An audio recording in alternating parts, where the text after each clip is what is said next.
नमस्कार मित्रांनो. तुम्हा सर्वांनाच ठाऊक असेल, की शनीचे जे भ्रमण आहे ते आता मीन राशीमधून होत आहे. अर्थातच कुंभ, मीन आणि मेष या तिन्ही राशींना 7.5 आहे. पैकी मीन राशीमध्ये शनीचं भ्रमण असल्या कारणामुळे मीन राशीला 7.5चा जो प्रभाव आहे हा थोडा जास्तच जाणवत आहे. मग संपूर्ण मीन राशीला हा 7.5चा प्रभाव जाणवेल का? शनी जो ग्रह आहे हा एका राशीमध्ये 2.5 वर्षापर्यंत भ्रमण करतो. मग कुठल्या एका राशीचं संपूर्ण 2.5 वर्ष वाईट असतील का? तर तसं अजिबात नाही. या राशीमध्ये नक्षत्र सुद्धा असतात. प्रत्येक राशीमध्ये एकंदरीत 3 नक्षत्र आहेत. काही नक्षत्र 2 नक्षत्र संपूर्ण असतात. एखाद नक्षत्राचे काही जे चरण असतात ते त्या राशीमध्ये असतात. अर्थात मीन राशीबद्दल सांगायचं झालं तर मीन राशीमध्ये पूर्व भाद्रपदाचं शेवटचं जे चरण आहे की जे मीन राशीचं पहिलं चरण असतं आणि बाकीचे 2 नक्षत्र आहे उत्तरा भाद्रपदा आणि रेवती हे संपूर्ण नक्षत्र असतात. आता जो प्रभाव मिळणार आहे किंवा आता जो प्रभाव प्रत्यक्षात मिळत आहे मीन राशीला, तो खास करून पूर्व भाद्रपदा नक्षत्राला जास्त मिळत आहे. गेल्या साधारण 5-6 महिन्यामध्ये तुम्ही त्याचा व्यवस्थितपणे अनुभव घेतलेला असेल. म्हणजे जर का तुमची रास मीन रास असेल आणि पूर्व भाद्रपदा नक्षत्र असेल तर अर्थातच 7.5 नेमकी का असते, त्याचा प्रभाव परिणाम नेमका का असतो, त्याचा अनुभव तुम्ही घेतलेला असेल. अर्थात हे जे 7.5चे जे प्रभाव परिणाम आहेत हे नेमके कोणत्या क्षेत्रावरती जास्त प्रमाणात असतात. म्हणजे प्रत्येकाला एकाच बाबतीमध्ये तो प्रभाव मिळेल असं निश्चितच नाही. जीवनाचे वेगवेगळे पैलू असतात, वेगवेगळे क्षेत्र असतात, त्यामध्ये त्याचे प्रभाव परिणाम वेगवेगळे असू शकतात. अर्थात हे जे प्रभाव परिणाम आहेत हे सामान्यतः तुमचं लग्न कोणतं आहे यावरून जास्त ठरतं. इथे एक गोष्ट सगळ्यात महत्त्वाची आहे की जी सर्वांसाठीच, ज्यांची 7.5 आहे त्यांच्यासाठी कॉमन असते, की ज्याला आपण बॉटम लाईन सुद्धा म्हणतो. ती म्हणजे तुमचे अंदाज चुकणे. आता हे जे अंदाज आहेत हे कुठल्याही परिस्थितीमध्ये चुकू शकतात. मग आर्थिक संदर्भातले असतील, रिलेशनशिपमध्ये असतील, वैवाहिक जीवनामधले असतील, आरोग्याच्या संदर्भातले असतील, सामाजिक असतील किंवा आणखीन काही. तर अंदाज चुकणं हे शनीच्या 7.5ची बॉटम लाईन आहे. आता आपण थोडी चर्चा करू की वेगवेगळ्या लग्नाकरता ही जी 7.5 आहे, ही 7.5 म्हणजे खास करून मीन राशीतले पूर्व भाद्रपद नक्षत्राची जी 7.5 आहे ही कशा प्रकारे प्रभाव करणार आहे. तर सुरुवात आपण मेष लग्नापासून करू. म्हणजे जर का तुमचं मेष लग्न असेल आणि जर का तुमची राशी ही मीन राशी पूर्व भाद्रपदा नक्षत्र असेल तर सगळ्यात पहिली आणि महत्त्वाची गोष्ट म्हणजे तुम्ही बऱ्याच प्रमाणात ॲक्टिव्ह व्यक्ती आहात, परंतु मनाने अतिशय सॉफ्ट आहात. छोट्या मोठ्या कारणांचा तुम्ही जास्त विचार करता, देवभोळे आहात, देवावरती विश्वास ठेवतात आणि त्याचे काही अनुभव सुद्धा तुम्हाला येतात. परदेश गमनाची संधी तुम्हाला खूप चांगली आहे. फॅमिलीपासून कधी कधी लांब राहावं लागतं. मात्या पित्याचं सुख, खास करून मातेचं सुख कमी मिळणं, हा सुद्धा कधी कधी भाव तुमच्यामध्ये राहतो. अर्थात आता ही जी 7.5 आहे की जो पूर्व भाद्रपदा नक्षत्राचा जो प्रभाव आहे हा खास करून तुम्हाला स्ट्रेस थोडा जास्त आणणारा ठरेल. आता हा जो स्ट्रेस आहे, हे जे टेन्शन आहे, याचं प्रमुख कारण असेल आर्थिक संदर्भ. आणि दुसरं महत्त्वाचं कारण आहे वैवाहिक जीवन. वैवाहिक जीवनातले त्रास हे थोडेसे तुमच्या बाबतीमध्ये जास्त झालेले आहेत. अर्थात आधीपासून जर का वैवाहिक क्षेत्राच्या संदर्भातले काही प्रॉब्लेम असेल तर ते या दरम्यान जास्तच हायलाईट झालेले आहे. त्याचा स्ट्रेस तुम्ही घेतलेला आहात. अर्थात लक्षात घ्या, ही जी 7.5 आहे ही काही जणांना संपूर्णपणे वाईट आहे असंही नाही. तर ज्यांना परदेश गमन करायचं आहे, ज्यांना बाहेरगावी वगैरे जायचं आहे, त्यांच्यासाठी हा कालावधी खूपच चांगला आहे. अर्थात याचा सुद्धा घरातल्या व्यक्तींपासून डिटॅचमेंट ज्याला आपण म्हणतो तो भाग आहे. अर्थात आत्ताच्या कालावधीमध्ये बाहेर जाणं हा एक सुखासीन अनुभव समजला जातो. तर तो संदर्भ या 7.5 तुम्हाला निश्चित दिसेल. आणि आता जे सांगितलं की आर्थिक जो संदर्भ आहे तो बऱ्याच प्रमाणात दिसेल. वैवाहिक जीवनामध्ये सुद्धा ही जी गोष्ट आहे म्हणजे 7.5चा जो प्रभाव आहे तो दिसून येईल. इथे 2-3 गोष्टी करणं थोडं महत्त्वपूर्ण राहील, खास करून सप्टेंबर महिन्यामध्ये. कारण ज्यांचं पूर्व भाद्रपद नक्षत्र आहे त्यांना सप्टेंबर महिन्यामध्ये याचा अनुभव जास्त प्रमाणात येणार आहे. तर पैशाचे जे देवघेवीचे व्यवहार आहेत त्या संदर्भात काळजी घेणं थोडं गरजेचं ठरेल. दुसरी महत्त्वाची गोष्ट म्हणजे जामीन राहणं, यापासून लांब राहा. तुमची जी म्हणजे रास आहे, खास करून मीन रास ही ट्रस्टवर्दी आहे, समोरच्यावरती लगेचच्या लगेच विश्वास ठेवते. तर यापासून थोडंसं लांब राहणं गरजेचं राहील, थोडंसं प्रॅक्टिकल राहणं गरजेचं राहील. या 2-3 गोष्टी जर का तुम्ही व्यवस्थितपणे काटेकोरपणे सांभाळल्या तर अर्थातच शनीची 7.5 तर येईलच, पण त्याचे जे प्रभाव आहे ते जास्त ठळक राहणार नाहीत. बऱ्याच वेळेस होतं काय की अशा प्रकारचे सापळे असतात की ज्याच्यामध्ये आपण अलगद फसतो आणि पुढे कित्येक महिन्यापर्यंत त्याचा आपल्याला त्रास सहन करावा लागतो. तर या संदर्भात थोडीशी काळजी घेणं तुम्हाला गरजेचं राहील. घरातल्या ज्या व्यक्ती असतील त्यांच्यासुद्धा आरोग्याकडे थोडंसं लक्ष देणं महत्त्वपूर्ण राहील. यानंतर आपण चर्चा करू, की जर का तुमचं वृषभ लग्न असेल आणि तुमची राशी जी आहे ती मीन राशी पूर्व भाद्रपद नक्षत्र असेल, तर लक्षात घ्या तुमच्यासाठी सगळ्यात महत्त्वाची गोष्ट म्हणजे आर्थिक संदर्भ हा अतिशय महत्त्वपूर्ण राहील. याआधी तुम्ही बरंच काही काम केलेलं असेल. काही लाभाच्या संदर्भात अपेक्षा सुद्धा असतील आणि त्या बरोबर सुद्धा आहे. परंतु त्या वेळेवर ते लाभ किंवा जे पैसे आहेत त्याचं येणं तुम्हाला होणार नाही. त्याच्यामुळे थोडीशी चिडचिड वाटेल, थोडंसं लो ऑफ कॉन्फिडन्स सुद्धा झाल्यासारखं वाटेल. त्या संदर्भ आणि मुळातच समजा तुमचं वृषभ लग्न असेल आणि तुमची जी रास आहे ती मीन रास असेल, आर्थिक संदर्भ तुमच्यासाठी चांगलाच आहे. परंतु आता काही गोष्टी व्यवस्थित चाललेल्या नाहीये. फायनान्शियल क्रंचेस तुम्ही अनुभवतायत. आपण केलेली कामं किंवा आपल्याला हक्काचेच पैसे मिळत नाहीयेत. अशा प्रकारचा सुद्धा काही अनुभव तुम्ही आत्ता घेत असा. याच्या जोडीला तुमचे जे सिबलिंग असतील किंवा भावंड असतील त्यांच्याबरोबर सुद्धा थोडेसे मतभेद, मतवैचित्र अशा प्रकारचे काही अनुभव तुम्ही घेत असाल. इथे एक गोष्ट सगळ्यात महत्त्वाची आहे. लक्षात घ्या या संपूर्ण सप्टेंबर महिन्यामध्ये कुठल्याही प्रकारचे असे निर्णय घेऊ नका, की ज्याचे दूरगामी परिणाम तुम्हाला भोगावे लागू शकतील. रिस्क घेऊ नका. कागदोपत्री व्यवहार, कमिटमेंट, प्रॉमिसेस यापासून लांब राहणं गरजेचं राहील. कारण गोष्टी तुमच्या विरोधात असणार आहेत. जे मी सुरुवातीला सांगितलं, की 7.5 असते तर बॉटम लाईन हीच ठेवायची, की आपले अंदाज चुकणार आहे. त्याच्यामुळे तुमच्या व्यवहारामध्ये, तुमच्या कामकाजामध्ये, तुमच्या कार्यकृतीमध्ये पारदर्शकता ठेवा, ट्रान्सपरन्सी ठेवा आणि प्रॅक्टिकल राहा. तुम्ही कितीही सच्चे असाल, कितीही खरे असाल, कितीही मेहनती असाल, जे की वृषभ राशी असतेच, तरीसुद्धा गोष्टी विरोधात कधी-कधी जातातच. त्यामुळे ग्रहगोचर विरोधात असलं, तर थोडंसं ॲडजस्ट करणं गरजेचं राहील. यानंतर आपण चर्चा करू मिथुन लग्नाबद्दल. जर का तुमचं मिथुन लग्न असेल आणि रास तुमची मीन रास आणि पूर्व भाद्रपद नक्षत्र असेल, तुमचे जे काही कार्यक्षेत्र असेल त्या संदर्भात काळजी घ्या. ज्या ठिकाणी तुम्ही काम करता, नोकरी करता किंवा व्यवसाय करता, त्या ठिकाणची परिस्थिती काही नीट राहणार नाही. म्हणजे तुम्हाला वाटेल की आपल्याकडून जास्त काम करून घेतलं जात आहे, आपला आपला वापर केला जात आहे किंवा आपल्याला न्याय मिळत नाही आहे. तर अशा प्रकारच्या काही गोष्टी तुमच्या समोर येऊ शकतील. परंतु थोडंसं थांबा. कुठलेही टोकाचे निर्णय घेऊ नका. तुमचं जे लग्न आहे हे लगेचच्या लगेच गोष्टी करायला जातं. मग समजा पटत नसेल, जमत नसेल तर जॉब चेंज करा. परंतु इथे थोडंसं संयमाची गरज आहे, जी की तुमच्या लग्नामध्ये संयम थोडासा कमी असतो आणि रास पण तुमची मीन रास आहे. त्याच्यामुळे संयम थोडासा कमी असतो, पेशन्स थोडासा कमी असतो. इथे तो पेशन्स दाखवणं अतिशय गरजेचं राहील. कारण जर का तुम्ही एखादी समजा जॉब जो काय असेल तुमचा तो सोडून दुसरीकडे गेला, तर दुसरीकडे तशाच प्रकारचा जॉब मिळणं कठीण आहे. कदाचित ह्याच्याहीपेक्षा वर्स्ट कंडिशन असेल, वाईट कंडिशन तिकडे असेल. तर या संदर्भात थोडीशी काळजी घेणं गरजेचं राहील. याचप्रमाणे जर का तुम्ही पब्लिक रिलेटेड काही काम करत असाल, म्हणजे सामाजिक काही काम करत असाल, तर तुमच्या इमेजला धक्का लागण्यासारखे सुद्धा प्रसंग निर्माण होतील. दुसरी महत्त्वाची गोष्ट म्हणजे जर का तुम्ही कोणता बिझनेस वगैरे करत असाल आणि इन्व्हेस्टमेंटची गरज असेल, तुम्हाला वाटत असेल की जास्त इन्व्हेस्टमेंट केल्यामुळे आपल्याला कदाचित जास्त इन्कम मिळू शकेल, करू नका. अंदाज तुमचे साफ चुकतील. या संदर्भात काळजी घेणं अतिशय गरजेचं राहील. मला ठाऊक आहे की जे तुमचं कार्यक्षेत्र आहे त्यामधून अपेक्षित असं इन्कम सुद्धा येत नाही. पण थोडंसं थांबा. 1-1.5 महिन्यानंतर गोष्टी तुमच्या अपेक्षेप्रमाणे हळू व्हायला लागतील. याच्यामागचं कारण हे आहे की जरी तुमची 7.5 असली तरी गुरु जो आहे हा तुमच्या लग्नामधून भ्रमण करतोय. तो तुम्हाला मानसिक जी ताकद आहे ती निश्चित देईल आणि तुमच्या लग्नाकरता मानसिक ताकद किंवा इव्हन तुमच्या राशीसाठी सुद्धा मानसिक ताकद ही तेवढीच महत्त्वपूर्ण ठरते. यानंतर आपण चर्चा करू कर्क लग्नाबद्दल. म्हणजे जर का तुमचं कर्क लग्न असेल आणि तुमची जी रास आहे ही मीन रास आणि पूर्व भाद्रपद नक्षत्र असेल, तर खास करून अशा प्रकारचे काही हे असेल तर अर्थातच तुम्ही लकी व्यक्ती आहात. देवधर्मावरती विश्वास ठेवणारे आहात, देवभोळे आहात.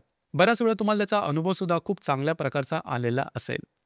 तर अर्थातच आता मात्र गोष्टी थोड्याशा वेगळ्या होत आहेत असंच काहीतरी वाटतंय.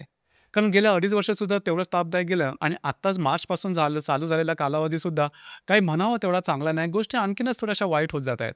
पूर्वी तरी देवाचा धावा केला तर गोष्टी बऱ्या व्हायच्या, व्यवस्थित होत्या, पूर्ण व्हायच्या. एक एक दिलासा होता, एक आधार होता. परंतु आता पण तो आधार थोडासा डळमळीत होतोय की काय असं वाटतंय. आधार डळमळीत होत नाही लक्षात घ्या. कधी-कधी कालावधी आपल्या विरोधात जातो. या संदर्भात थोडंसं दृढनिश्चयी राहणं गरजेचं राहील. गोष्टी कितीही विरोधात गेल्या तरी तुम्ही स्वतःचा विश्वास मात्र गमावू नका. ठाम राहा. ही गोष्ट महत्त्वाची आहे. कारण जो कालावधी आलेला आहे तो निघून सुद्धा जाणार आहे.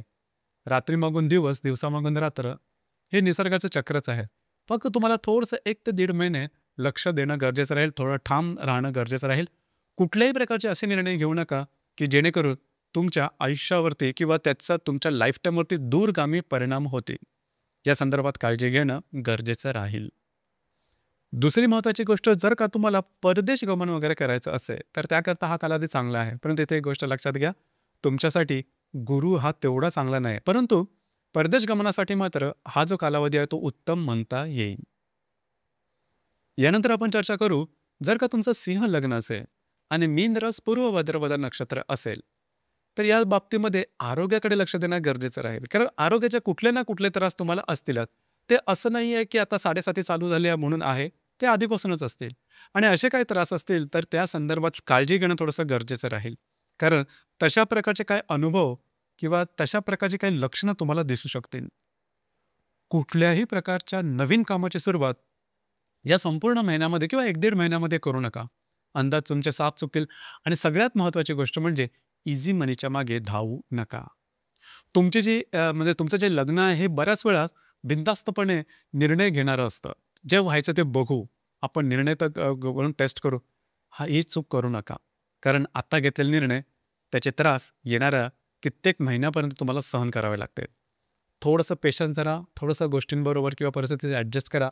1 ते 1.5 महिना वाट बघा. आत्ता जी परिस्थिती जेवढी भेदक दिसते, जेवढी मारक दिसते, जेवढी ठळक दिसते, ती बऱ्याच प्रमाणात कमी झाल्यासारखी वाटेल. यानंतर आपण चर्चा करू कन्या लग्नाबद्दल. जर काही तुमचं कन्या लग्न असेल आणि तुमची मीन रास पूर्व भाद्रपद नक्षत्र असेल, तर साधारणतः गेल्या 1-1.5 महिन्यामध्ये थोडंसं आरोग्याच्या संदर्भातले तुम्ही त्रास अनुभवलेले असतील. आता या सप्टेंबर महिन्यामध्ये आणखीन एक थोडीशी गोष्ट होईल, ती म्हणजे जर तुम्ही विवाहित असाल तर वैवाहिक जोडीदाराचे नातेसंबंध ताणले जातील किंवा त्यांच्या आरोग्याच्या संदर्भातले सुद्धा काही त्रास डोकं वर करू शकतील. तर या संदर्भात आणि तुमचं जे लग्न आहे हे छोट्या-छोट्या गोष्टींबद्दल खूप जास्त विचार करणारं आहे. तर या संदर्भात थोडीशी काळजी घेणं गरजेचं आहे. आणि बऱ्याच प्रमाणात भावुकसुद्धा आहे, म्हणजे इमोशनलसुद्धा आहे. एखादी गोष्ट जरी तुमच्या मनाविरुद्ध घडली, तर लगेचच्या लगेच तसा तुम्ही भरपूर विचार करायला सुरुवात करता. काळजी करू नका, 1 ते 1.5 महिना वाट बघा, याच्यातून तुम्ही बाहेर निश्चित येत आहात. आणि दुसरी महत्त्वाची गोष्ट म्हणजे वैवाहिक जोडीदाराच्या आरोग्याकडे थोडंसं लक्ष देणं गरजेचं राहील. मला ठाऊक आहे, तुम्हाला सुद्धा आरोग्याच्या संदर्भातले काही त्रास गेल्या 1 ते 1.5 महिन्यामध्ये झालेले असते. परंतु त्याची काय काळजी करू नका, त्याच्यातून तुम्ही बाहेर सुद्धा येत आहेत आणि थोड्या दिवसामध्ये गोष्टी तुमच्या अपेक्षेप्रमाणे पण होते. आता सांगितल्याप्रमाणे थोडंसं 1 ते 1.5 महिना वाट बघणं गरजेचं राहील. यानंतर आपण चर्चा करू, की जर का तुमचं तूळ लग्न असेल आणि रास जर का तुमची मीन रास असेल, तर इथे सगळ्यात महत्त्वाची गोष्ट म्हणजे पहिली महत्त्वाची गोष्ट म्हणजे आरोग्य.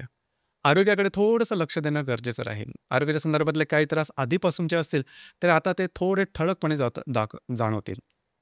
दुसरी महत्त्वाची गोष्ट म्हणजे जे काही तुमचं कार्यक्षेत्र असेल, त्या संदर्भातले निर्णय घेणं थोडंसं टाळा. कुठल्याही प्रकारचे निर्णय असतील. त्याचप्रमाणे जे तुमचे सहकर्मी किंवा वरिष्ठ असेल त्यांच्यावर सुद्धा जर काही वादविवाद होत असेल, तर थोडंसं तुम्ही बॅकफूटला या. तुमची जी राशी आहे तो बुद्धिमान राशी आहे. बुद्धीने काम घेणं गरजेचं राहील. कारण थोड्या कालावधीमध्ये हा जो आता क्रिटिकल कालावधी आहे तुमचा, खास करून शनीच्या 7:30चा, त्याचा आवेग आहे, त्याची इंटेन्सिटी आहे, तीव्रता आहे, ती बऱ्याच प्रमाणात कमीसुद्धा होईल. त्या दरम्यान तुम्ही निर्णय घेऊ शकता. परंतु चुकूनही जॉब चेंज करणं किंवा बिझनेस बदलणं या फंद्यात पडू नका. इथे एक गोष्ट तुमच्यासाठी खूप चांगली आहे, ती म्हणजे तुमच्या भाग्यस्थानात भ्रमण करणारा गुरु. हा तुम्हाला कॉन्फिडन्स खूप चांगला देईल. परंतु भावनेच्या आहारी जाऊन मात्र चुकीचे निर्णय घेऊ नका. हा ट्रॅप आहे, हा सापळा आहे या महिन्यामध्ये तुमच्यासाठी. तर या संदर्भात थोडी काळजी घेणं गरजेचं राहील. यानंतर आपण चर्चा करू, की जर का तुमची मीन रास आणि पूर्व भाद्रपद नक्षत्र असेल आणि जर का तुमचं जे लग्न आहे हे वृश्चिक लग्न असेल, तर या संदर्भात सगळ्यात पहिली आणि महत्त्वाची गोष्ट म्हणजे तुमच्या राशीला गुरुचं सुद्धा बळ नाहीये.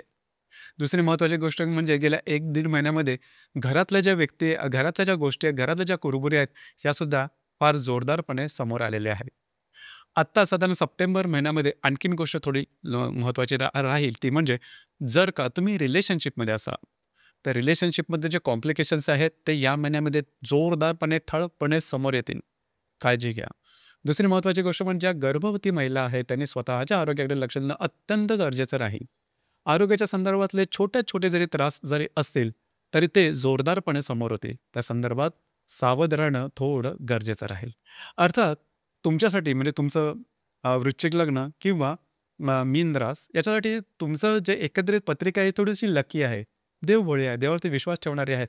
किंवा त्या संदर्भातले तुम्हाला अनुभवसुद्धा चांगले आलेले येतातच. याचा तुम्ही अनुभव तुमच्या लाईफटाईममध्ये घेतलेला असेल. पण आता गोष्टी काही बरोबर होत नाहीत. म्हणजे देवाचा धावा केला तरीसुद्धा जी परिस्थिती आहे ती सुधारते असं काही वाटत नाही. निश्चित सुधारेल.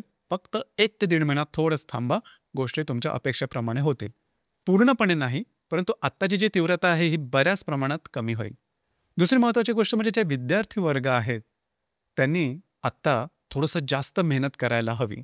कारण तुमचे अंदाज चुकू शकतील. म्हणजे तुम्हाला वाटेल की आपलं सगळं व्यवस्थित झालेलं आहे, आपली तयारी झालेली आहे. आता फक्त म्हणतात ना की सामोरं जाणं परीक्षेला वगैरे हे तेवढंच बाकी आहे. परंतु याच्यामध्ये राहू नका. ही गोष्ट महत्त्वाची आहे. तुमचे अंदाज चुकू शकतात, जे की मी अगदी सुरुवातीला सांगितलं. ज्याचप्रमाणे तुमची जर का संतती वगैरे असेल, तर असंही होईल की संतती ही तुमच्यापेक्षा वेगळी वागते.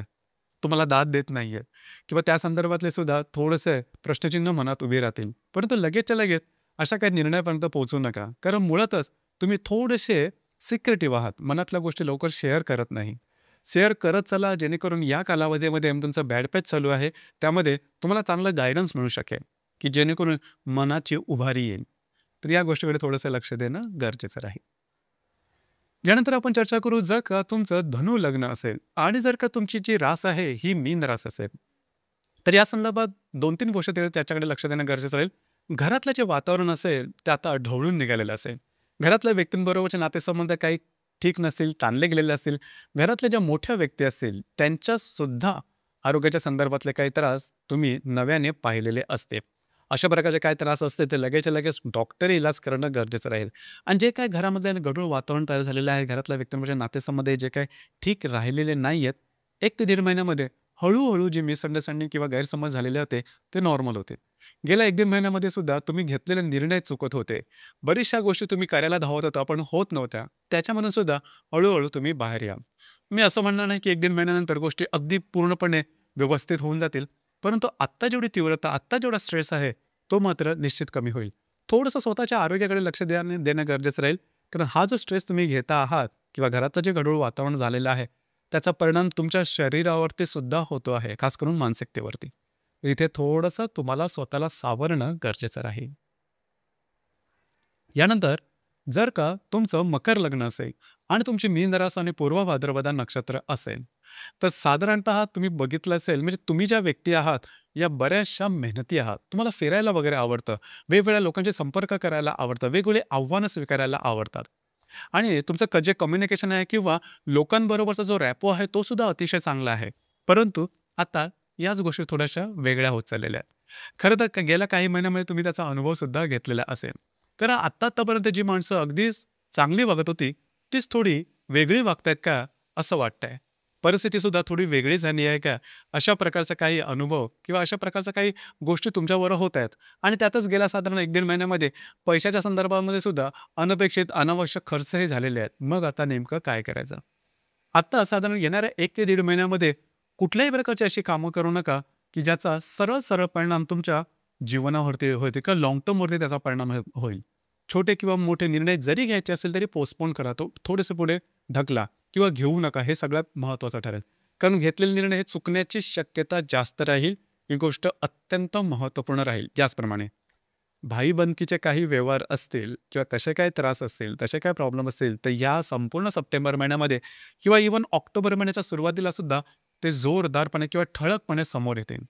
तर या संदर्भात सुद्धा स्वतःवरती कंट्रोल करणं, स्वतःला सांभाळणं थोडंसं गरजेचं राहील. भावनेच्या आहारी जाऊन किंवा गैरसमजाच्या आधारावरती चुकीचे निर्णय मात्र घेऊ नका. यानंतर आपण चर्चा करू, जर का तुमचं कुंभ लग्न आणि मीन रास पूर्व भाद्रपद नक्षत्र असेल, तर अर्थातच गेल्या 1-1.5 महिन्यामध्ये तुम्ही बघितलेलं असेल की जे काही तुम्ही काम करताय ते चुकतंच आहे. तुमचे अंदाज सुद्धा चुकतायत. तुम्ही दुसऱ्याला दिलेले जे काही निर्णय आहेत ते सुद्धा चुकीचे ठरत आहेत. एकंदरीत तुम्हाला स्वतःला वाटतंय की आपल्या बाबतीत हे नेमकं काय होत आहे. अर्थात काळजी करू नका, याच्यातून तुम्ही नक्की बाहेर याल. आता जे सप्टेंबर महिना आहे किंवा साधारण ऑक्टोबर महिन्याच्या सुरुवातीपर्यंत सुद्धा कुठल्याही प्रकारचे आर्थिक निर्णय मात्र घेऊ नका. इन्व्हेस्टमेंट असतील, खर्च असेल, त्यामध्ये तुमचे अंदाज चुकू शकतात. तुम्ही कितीही कॉन्फिडन्स असाल तरी तुमचे अंदाज चुकू शकतील, खास करून आर्थिक संदर्भामध्ये. म्हणजे गुंतवणूक असेल किंवा खर्च याकडे थोडंसं लक्ष देणं गरजेचं राहील. मला ठाऊक आहे की आता गुरु जो आहे हा तुमच्यासाठी फेवरेबल आहे, पण शनीची साडेसाती संपूर्णपणे संपलेली आहे असंही नाही. तर ही गोष्ट मनात ठेवणं गरजेचं राहील. याचप्रमाणे विवाहित असाल तर वैवाहिक जोडीदाराच्या आरोग्याच्या संदर्भातले सुद्धा काही त्रास या दरम्यान डोकं वर काढू शकतील. या ज्या सगळ्या गोष्टी आहेत याच्यातून तुम्ही बाहेर येणार आहात. साधारण ऑक्टोबर महिन्याच्या 10-15 तारखेनंतर गोष्टी हळू कमी होईल. त्याची जी तीव्रता आहे ती कमी होईल. परंतु आत्ता कुठल्याही प्रकारचे वेगळे निर्णय घेऊ नका आर्थिक संदर्भात. कुठलेही काही असेल, प्रलोभनं असतील, नवीन इन्व्हेस्टमेंट असेल, नवीन काही बिझनेस करायचा असेल किंवा गुंतवणूक करायची असेल किंवा काही खर्च थोडेसे पोस्टपोन करा. यानंतर आपण ते चर्चा करू, की जर का तुमचे मीन रास असेल आणि मीन लग्न असेल, म्हणजे तुमच्या लग्न स्थानात जर का चंद्र असेल आणि पूर्व भाद्रपद नक्षत्र असेल, तर मग काही विचारूच नका. मुळातच तुम्ही भयंकर इमोशनल, पुष्कळ इमोशनल आणि त्याच्यामध्ये सुद्धा शनी हा तुमच्या चंद्रावरून चाललेला आहे. मुळामध्ये जर का तुमची अशी पत्रिका असेल, की जर तुमचं मीन रास, मीन लग्न असेल, तर तुम्ही लकी मात्र नक्की आहात. म्हणजे बऱ्याचशा गोष्टी म्हणजे तुमच्या एकंदरीत पत्रिकेत लक फॅक्टर खूप चांगला आहे. देव भोळे आहात, देवावरती विश्वास ठेवणार आहात. अर्थात ते चांगलंच आहे. देवावरती विश्वास ठेवणार आहात, देव भोळे आहात. बऱ्याच वेळा तुम्हाला त्याचा अनुभवसुद्धा खूप चांगला आलेला आहे. देव वेळेला धावून सुद्धा आलेला आहे. देवाची तुम्ही करुणा भाकली, तर देव तुमच्या मदतीला आलेला आहे. परंतु आत्ता गेल्या 5-6 महिन्यापासून असं काही होत नाहीये. म्हणजे तुम्ही मनापासून गोष्टी करता, परंतु असं काही होत नाहीये. देव तुमच्या प्रार्थनेला नक्कीच दाद देईल. पण तुम्हाला सुद्धा येणाऱ्या परिस्थितीला धैर्याने तोंड देणं गरजेचं राहील. प्रत्येक वेळेस जर का तुम्ही मोडून पडला तर गोष्टी होणार नाहीत, लक्षात घ्या. थोडासा ताठ राहा, ट्रस्टवर्दी पण आहे तो थोडासा कमी करा. दुसऱ्यावरती लगेचच्या लगेच विश्वास ठेवणं हा भाग थोडा कमी करा. साधारणतः 1 ते 1.5 महिन्याचा कालावधी आहे. त्याच्यामध्ये गोष्टी तुमच्या अपेक्षेप्रमाणे हळूहळू व्हायला लागतील. परंतु तुर्तास ही गोष्ट सांभाळणं थोडीशी गरजेचे राहील. ही गोष्ट थोडी महत्त्वपूर्ण राहील. या गोष्टीकडे थोडंसं लक्ष देणं आवश्यक राहील. जर का तुम्ही हे सांभाळलं तर हळूहळू, अर्थात जरी शनीची 7.5 असली तरी गोष्टी टोकाच्या होणार नाही. अर्थात 7.5 ये आहेच, त्याचे प्रभावसुद्धा मिळतील. परंतु तुम्ही स्वतःहून असं काही कामं करू नका जेणेकरून हे प्रभाव जास्त ठळक होते. तर या संदर्भात थोडी काळजी घेणं गरजेचं राहील. आणि मुळामध्ये आत्ता गुरुचं सुद्धा बळ नाही आहे तुमच्याकरता. परंतु मुळात जी तुमची पत्रिका आहे ही लकी आहे. त्यामुळे फार काही काळजी करू नका. स्वतःचा आत्मविश्वास गमावू देऊ नका. स्वतःच्या नजरेमध्ये स्वतःला अजिबात पडू देऊ नका. दिवसामागून रात्र, रात्रीमागून दिवस हे निसर्गाचं चक्र आहे. आत्ता जरी काळोखी रात्र असेल तरी येणारी जी सकाळ आहे किंवा दिवस आहे हा निश्चित तुमच्यासाठी शुभफलदायी होईल. फक्त 1 ते 1.5 महिना वाट बघा. तर मित्रांनो, हे होतं मीन रास जर का तुमची असेल आणि पूर्व भाद्रपद नक्षत्र असेल तर तुमच्याकरता आत्ताचा जो कालावधी आहे, खास करून सप्टेंबर किंवा ऑक्टोबरची सुरुवात हा नेमका कशा प्रकारचा असेल, तुम्हाला काय करायला हवं या संदर्भातली चर्चा. धन्यवाद.